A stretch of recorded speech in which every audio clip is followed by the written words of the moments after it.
Guten Tag, I'm here to talk to you about Einstok. I don't have any tech expertise, so I'm afraid you're going to have to give that one a breather for the moment. But I can talk about beer, because I do work for a company called Love Drinks, and craft is very much at the focus of what Love Drinks does. We look after craft-produced or family-owned brands, and Einstok approached us to look after their beer in the UK, so we're their distributor here.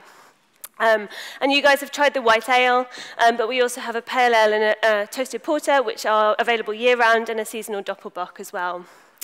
So craft beer, it's an interesting question to talk about. I think that there are 4 elements to making something something that's an organic product from craft, and that's the resources that you have, also the processes that you choose to make, and then also the processes that you choose not to make. And then the 4th one is the story that you own. So you prescribe your own success. You don't let the world of commerce come in and change what you believe to be success. And that's what crafting really is. And these guys, the founders of Einstok, are Americans, and they look very much at who was drinking craft beer in the US.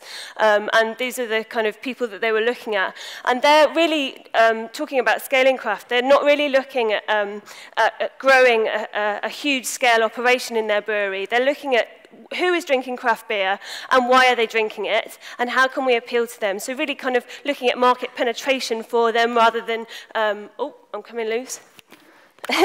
Okay, I'm back.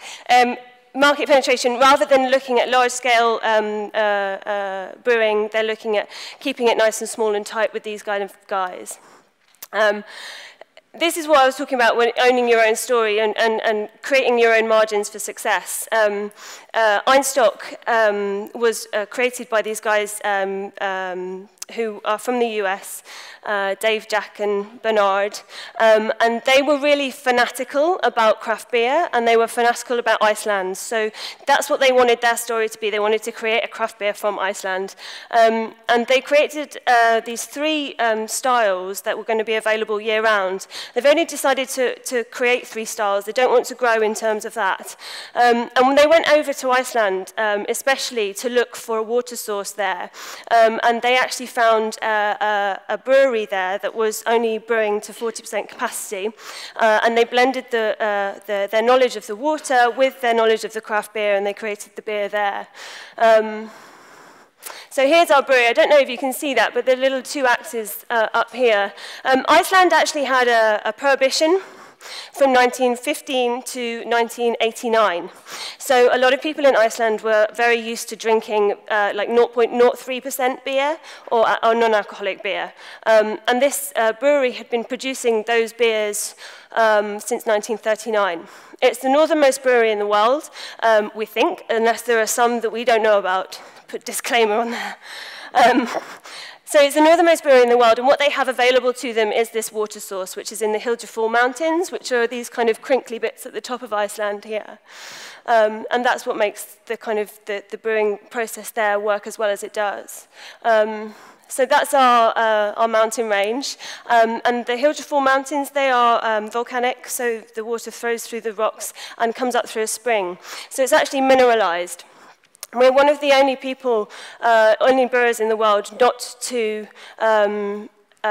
change our water or treat our water in any way before we start the brewing process. And that goes back to what I was saying about craft really owning the story, but it's also about your resources. If we started to overtake our resources there, then our whole identity would fall apart. So we're looking really very much at just keeping those 3 main lines and also not impinging too much on the resources that we have. So that's why we're only trading in 3 countries. Iceland, they are now very grateful to have their own craft beer after drinking that horrible straw stuff.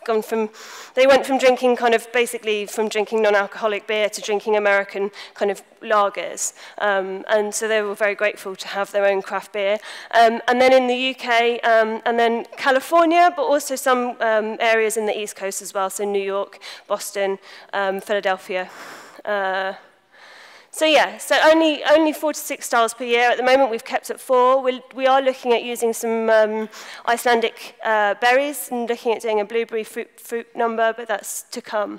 So yeah, I hope you enjoyed the white ale. The other beers are available now. You can get them in Harvey Nichols, or you can get them online. So I do advocate you going out and trying them. My particular favourite is the porter.